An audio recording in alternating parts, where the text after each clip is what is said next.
O Espírito do Senhor Deus está sobre mim, porque o Senhor me ungiu para pregar boas novas aos quebrantados, enviou-me a curar os quebrantados de coração, a proclamar libertação aos cativos e a pôr em liberdade aos algemados. Senhor nosso Deus e Pai, fale comigo, fale com a tua igreja, com o teu povo, derrama teu Espírito de uma maneira maravilhosa nesse lugar. Eu sei, meu Deus, o Senhor está agindo na vida de cada um. Eu sei, meu Deus, que cada um veio aqui com um propósito, um objetivo. Eu quero acreditar que todos vieram te adorar e te bendizer. Faz a obra, repreende todo o mal, toda enfermidade, toda doença, todo o mal que vem contra a tua igreja. Visita os irmãos que estão nos seus lares, aqueles que não puderam estar aqui hoje, aqueles que não puderam por motivo diverso, meu Deus. Muitos estão enfermos, outros não estão aqui, Senhor, mas o Senhor vai de encontro a cada vida, repreendendo, curando, libertando e transformando em nome de Jesus. Sentado, irmãos. Irmãos, o tema da mensagem é bem explícito. Cantarei no altar, diante dos irmãos. Eu tenho certeza absoluta que Deus não faz nada sem um propósito e um ideal nobre. Deus não faz nada por acaso. Deus não faz nada por acaso. Há famílias que o casal, quando o filho vê a mulher está grávida, se desespera porque não esperava. Deus não tem acaso. Tudo é programado. Tudo tem um propósito, um objetivo. E eu não consigo conceber a ideia, irmãos, que Deus nos dá o que há de melhor lá no céu. O que tem de melhor lá no céu? O que existe de melhor lá na glória? É o Espírito Santo de Deus. Amém. Eu não acredito que Deus nos dá o melhor que tem lá no céu pelo seu Espírito, sem ter um objetivo na minha vida e na sua. Então eu quero que você repita comigo: Deus tem um propósito na minha vida. Deus tem um propósito na minha vida. Então Deus tem um propósito especial na sua vida. Amém. O Espírito Santo, irmão, ele presta testemunho da verdade. O Espírito Santo é a fonte do testemunho pessoal, da revelação de quem é Jesus, de quem é o nosso Senhor e Salvador Jesus Cristo. O Espírito Santo é aquele que pode guiar-nos em nossas decisões e nos proteger de qualquer situação. Amém. Lembra do Salmo 23? Davi diz: ainda que eu ande pelo vale da sombra da morte, eu não temeria mal algum, porque tu estás comigo, a tua vara e teu cajado me consolam. Então Davi estava falando daquela presença maravilhosa que andava com ele, que é o Espírito de Deus. Então o Espírito Santo também é conhecido como Consolador, nós vamos ver mais lá na frente. E ele pode acalmar os nossos temores quando você estiver muito preocupado. A Bíblia diz: quem está alegre, cante; quem está triste, ore. Eu estou triste, eu vou chorar. Para que você vai chorar? 1 Coríntios 10:10, repita comigo: não murmureis. Não murmureis, para que não sejais destruídos. Amém? 1 Coríntios 10:10, não murmureis. O povo de Israel murmurou no deserto e foi pereceram pelo destruidor. 1 Coríntios 10:10. Então, irmãos, o Senhor pode acalmar o nosso coração. Pense em como você é especial. Amém. Pense em como nós somos especiais. No Velho Testamento, só 3 categorias recebiam a unção: rei, sacerdote e profeta. Somente essas 3 categorias. Diz a Bíblia que lá em 1 Samuel capítulo 7, Deus falou: Samuel, pega o chifre do azeite, vai lá em Belém, na cidade de Belém, lá na casa de Jessé. Eu, dentre os seus filhos, eu me provi de um rei. Quando ele vê, vou encurtar a história, quando ele vê Davi entrando, Deus fala para ele: unge, pois é isso. Então diz a Bíblia que Samuel derramou o chifre do azeite em Davi. E daquele exato momento em diante, o Espírito de Deus passou a viver com Davi, passou a guiar. Era só rei, sacerdote e profeta. Agora não. Hoje eu não sei se é uma pregação ou se é um estudo. Mas eu quero que você saia daqui com uma certeza. Olha, veja comigo lá em Joel capítulo 2. Joel 2, 28. Olha só, Joel 2, 28. E acontecerá depois que derramarei o meu Espírito sobre toda a carne. Vossos filhos e vossas filhas profetizarão. Vossos velhos sonharão. Vossos jovens terão visões. Até sobre os servos e sobre a serva derramarei o meu Espírito naqueles dias. Então, olha, Deus quer derramar o seu Espírito sobre toda a carne. Isso é profecia.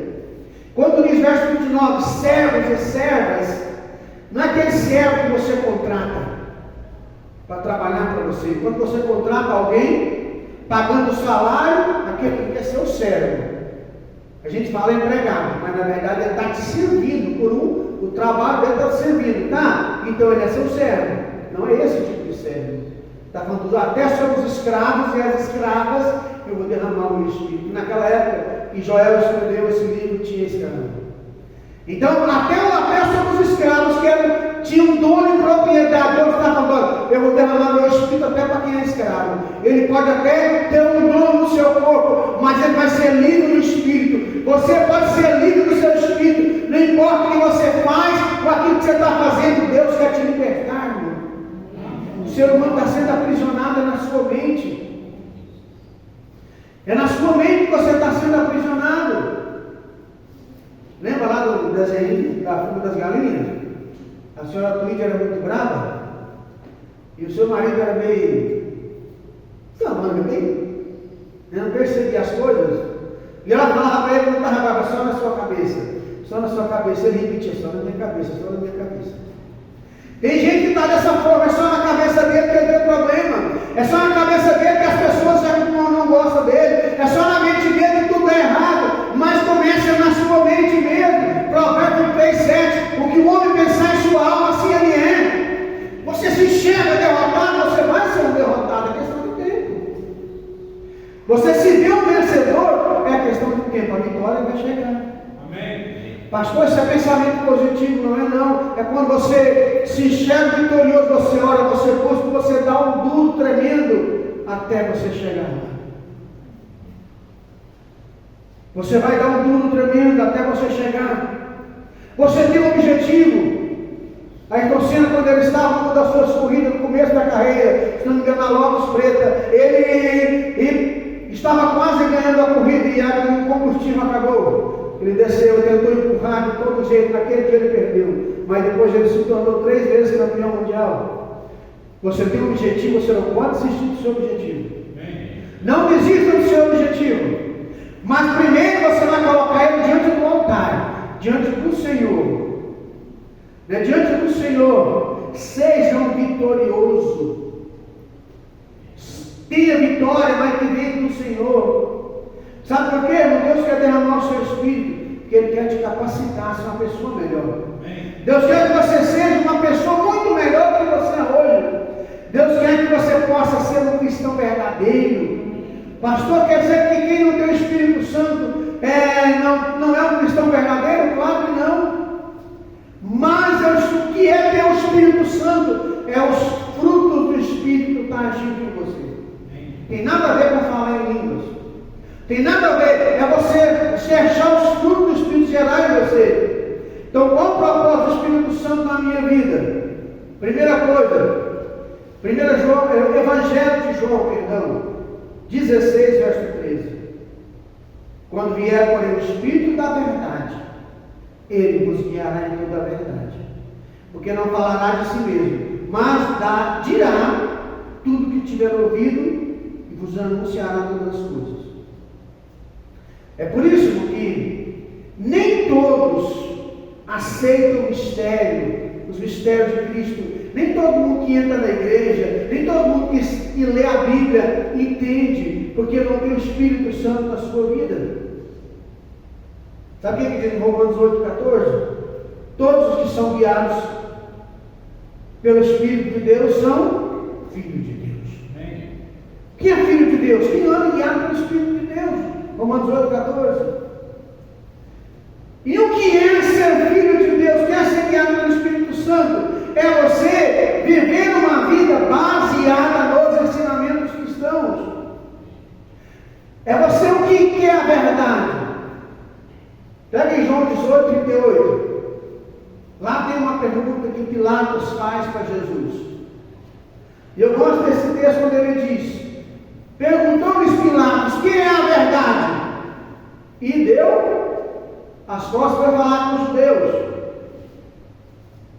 Fique bem aqui, né? Vem aqui. É como representava simbolicamente Natanael Jesus. Está amarrado, né? Está sendo julgado para ser crucificado. E eu pergunto, que é a verdade? E dou as costas. E vou falar com os judeus que são vocês. Então é isso que Pilatos fez. Falou com Jesus que é a verdade. E não ficou para ouvir. Tem gente que não quer ouvir a verdade. Sabe o que a Bíblia diz? Eu sou o caminho, a verdade e a vida. Ninguém vem ao Pai a não ser por mim. Porque eu e o Pai somos um. João 14:6, João 10:30. Então as pessoas não querem ouvir. O seu caminho tem que ser o caminho de Cristo. Você agora aceitou o Senhor. Você está vindo para a igreja. Não pode ir para o boteco comprar cachaça mais. A cervejinha do final de semana acabou. Pastor, a Bíblia não. Eu sei que de Gênesis Apocalipse a Bíblia não proíbe a bebida. Mas ela tem uma coisa que eu tenho que o animal não tem. Que a única coisa que diferencia o ser humano do animal é o raciocínio. O que a bebida faz? Tira isso de você. Porque tem pessoa que bebe e fala demais. Por que tem pessoa que bebe e fica bravo demais? Por quê? É porque aquele instinto, aquilo que ele queria ser. Então ele perde o raciocínio e começa a falar asneira, para não falar outra palavra, né? Começa a falar o que não deve. A Bíblia: não vos embriagueis com vinho, que há dissolução, mas enchei-vos do Espírito. Você tem que encher do Espírito Santo. Paulo fala lá em Romanos 14, ele fala assim: olha, se comer carne vai fazer o meu irmão pecar, Paulo diz: eu nunca mais como carne. Paulo não era vegetariano, muito menos vegano, é coisa moderna. Não é nada disso. Mas Paulo está falando: olha, eu não quero ser motivo de não penso para ninguém. O que vão pensar se ver você no boteco? O que vão pensar se ver você naquele lugar que você ia sempre? Irmão, toma cuidado, nós somos templo do Espírito Santo. A sua verdade tem que ser a verdade de Cristo. Não é a sua verdade mais. A sua verdade tem que ser a verdade de Cristo. Porque tem a minha verdade. Tem gente que fala: não é o que eu acredito, é o que eu creio. Irmãos, você precisa entender que o que você pensa, o que você acha, pouco tem importância. A Bíblia: ninguém pode ir contra a verdade a não ser pela verdade. O negócio é sério. Viver como Cristo. O que é viver como Cristo? Sem ganância. Uma vida pautada na moderação. Se der para você conquistar, progredir, crescer, glória a Deus. Tem oportunidade, cresça, progrida. Mas se não, saiba que a sua vida mudou. Olha só o que Paulo diz em 1 aos Efésios, na carta aos Efésios, capítulo 4, verso 17. Isto, portanto, digo, e no Senhor testifico, e não mais andeis como andam os gentios na vaidade dos seus próprios pensamentos. Seus pensamentos às vezes é vaidade. Os meus pensamentos às vezes é vaidade. Eu li uma frase que é interessante, falou assim: olha, o que você não pode orar por aquilo, o que você não pode interceder, não é a vontade de Deus. Se você não pode falar nem pronunciar, o que você está querendo? Se eu não posso orar por aquilo, irmão Jacinto, então que não era a vontade de Deus.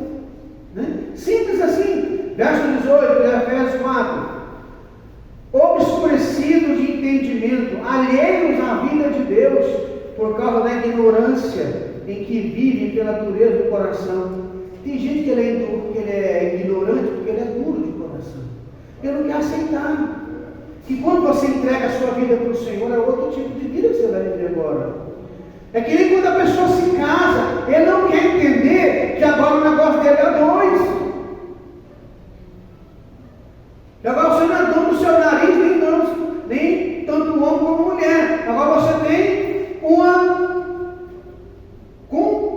tem um cônjuge que você tem que prestar contas, que você precisa estar conversando, né?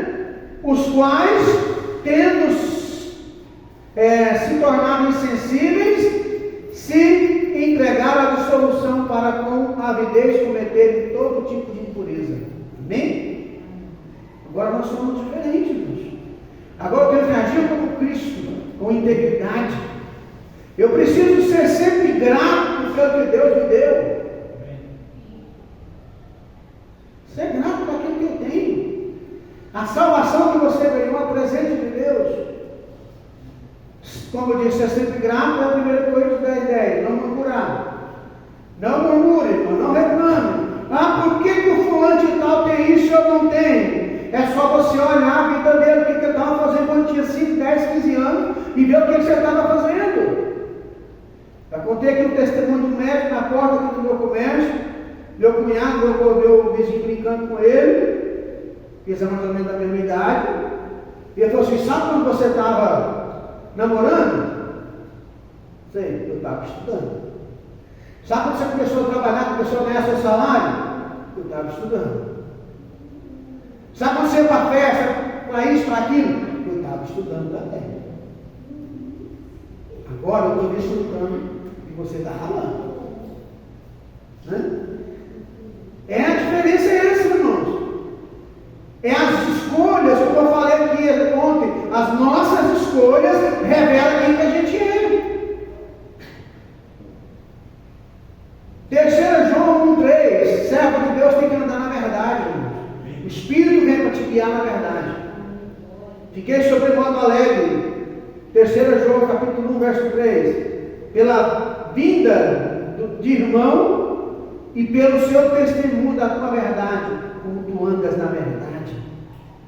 Andar na verdade, irmãos, é não trair, não mentir. É você não enganar, não defraudar uns aos outros, como diz Paulo. É ser o mesmo, perto e longe. Ninguém está vendo, mas o Senhor está vendo. Ninguém vai saber, mas o Senhor sabe. Você precisa ser amigo perto e longe. Ser fiel a Deus aqui na igreja e lá fora. Aqui na igreja é moleza, é fácil. O problema é lá fora. O problema é quando alguém te passa rápido, quando alguma coisa dá errado. Se você vai orar e glorificar, ou se você vai voltar à velha prática de reclamar. Outro propósito do Espírito Santo, além de nos guiar na verdade, é de consolar. Isso é João 14, versículo 16. E eu rogarei ao Pai, e Ele nos dará outro Consolador, a fim de que estejais sempre convosco. Verso 17, o Espírito da verdade, que o mundo não pode receber, porque não o vê nem o conhece, mas vós o conheceis, porque Ele habita convosco e estará em vós. Cristo estava falando indiretamente que Ele é o próprio Consolador. É Ele que nos consola, irmãos. É por isso que muitas pessoas que não têm o Espírito de Deus, ele não compreende. Quando o servo de Deus começa a se sentir sozinho, deprimido, olha só o que eu vou te falar, por isso que muitas pessoas não compreendem. Aquele que tem o Espírito Santo na sua vida não pode jamais se sentir sozinho ou abandonado. Quando o servo de Deus começa a se sentir sozinho, deprimido, triste, é porque está dando lugar aos seus sentimentos. Estão, como diz Paulo aqui, estão na vaidade dos seus próprios pensamentos. Estão dando ouvido aos seus sentimentos. Não está cumprindo Filipenses 4, 6 a 8, que diz: não andeis ansiosos por coisa alguma. Não está cumprindo Gálatas 2,20, que diz: Cristo, Paulo diz, não mais vivo eu, agora é Cristo que vive em mim. Ah, pastor, mas tem dia tempo que a gente vai se sentir, vai, mas na fração de segundo você tem que lembrar: o Espírito de Deus está comigo. Em todo canto, Ele está comigo. Em todo canto, você tem que estar sabendo que o Espírito de Deus está do seu lado. Isso vai te impedir de cometer coisas erradas. Se muitas pessoas que tiraram a sua vida tivessem dado ouvido ao Espírito Santo de Deus, que estava falando com eles, não ouviram, estavam ouvindo e glorificando o Senhor. O Espírito Santo nos guia na verdade. Mas não a nossa verdade, né? Para nos guiar de acordo com o princípio bíblico. Aí outro propósito do Espírito Santo é testemunhar e evangelizar. É o que nós lemos no começo, Isaías 61, verso 1. Eu sei que aquilo ali é uma profecia a respeito de Cristo. Querido, o Espírito do Senhor está sobre mim, porque o Senhor me ungiu para pregar as boas novas aos quebrantados, enviou-me a curar os quebrantados de coração, a proclamar a libertação aos cativos e a pôr em liberdade aos algemados. O Espírito Santo vai te guiar para você testemunhar para a sua família, testemunhar para o seu o que Deus está fazendo na sua vida. Olha só, o Espírito Santo te ungiu para você orar pelo que está enfermo. O Espírito Santo te ungiu para você orar para aqueles que estão presos, já aprisionados no pecado ou em qualquer situação. O Espírito Santo te ungiu para você libertar. Deus vai te usar para libertar as pessoas lá fora. Deus vai te usar para você quebrar as algemas dos que estão lá fora. Como? Com o seu testemunho, irmão. Quando o que Deus fez na sua vida, fale para outros. Olha só, pega aí Lucas 8:39 para você ver. Evangelho de Lucas, capítulo 8, verso 39. Tem nesse capítulo 8, nós temos a história do endemoniado gadareno, no qual foi expelido uma legião de demônios da vida dele. E aquele homem nada conseguia prender, ele ficava preso em sepulcros, e ele vivia nos sepulcros, e prendiam ele com cabeça e nada. Jesus chegou ali, repreendeu aquele espírito maligno, vestiu o homem, e depois ele queria ir com ele. Cristo falou isso: torna para a tua casa e conta quão grandes coisas te fez Deus. E ele foi apregoando por toda a cidade com grandes coisas Jesus lhe tinha feito. Ele queria ir com Jesus. O Senhor me libertou. O Senhor tirou aquele demônio que vinha me escravizando. Eu tentava ir embora, não dava conta. Eu assustava todo mundo. Quando os gadarenos chegaram, viram aquele no vestido, em sã consciência, mandaram Jesus embora. Então aquele homem se sentiu abençoado, mas a ordem foi: vai contar o que Deus fez por você. Você está falando da sua família, do que Deus fez na sua vida? Qual foi a última vez que você evangelizou um parente, que você falou: Deus mudou a minha vida e vai mudar a sua? Qual foi a última vez que você consagrou para o Senhor salvar aquela alma? Deus não manda os pecadores procurar a igreja. A igreja tem que procurar o pecador. Nós temos que ir lá fora. Deus não te ungiu para você ficar aqui no banco. Deus não te ungiu para isso. O Espírito de Deus vem na sua vida para te transformar em um cristão melhor. Sai lá falando o que Deus fez na sua vida, irmão. Se eu perguntar aqui, cada um tem um testemunho. Cada um tem um testemunho para contar. Por que não usei isso para o reino de Deus? Deus tem um propósito em sua vida. E você não pode fazer como Jonas, né? Jonas, Deus chamou ele e ele não quis. Fugiu da presença de Deus. Mas ele foi feliz? As coisas deram certo para ele? Nada está dando certo para você, porque você está fora dos planos de Deus. Pare de fugir da sua responsabilidade. Tome a decisão hoje: eu quero mudar de vida. Que o Espírito de Deus está sobre a minha vida. Senhor Cristo te ungiu, não foi por qualquer coisa, não. Ele te ungiu com o óleo santo. Você foi ungido que nem Davi. E a partir do momento que você pôs o pé para dentro da igreja, que você orou, Deus muda a minha vida, o Espírito começou a entrar na sua vida. Sabe quando a pessoa é batizada pelo Espírito Santo? Fala em línguas, que é o sinal que ele está cheio. Mas desde o momento que você entrou, o Espírito Santo está agindo na sua vida. A partir do momento que você abriu a palavra do Senhor e disse assim: Deus, fale comigo, a coisa mudou para você. O negócio é muito sério. Deus tem um compromisso com você. Deus quer usar você para salvar toda a sua família. Eu falei aqui ontem.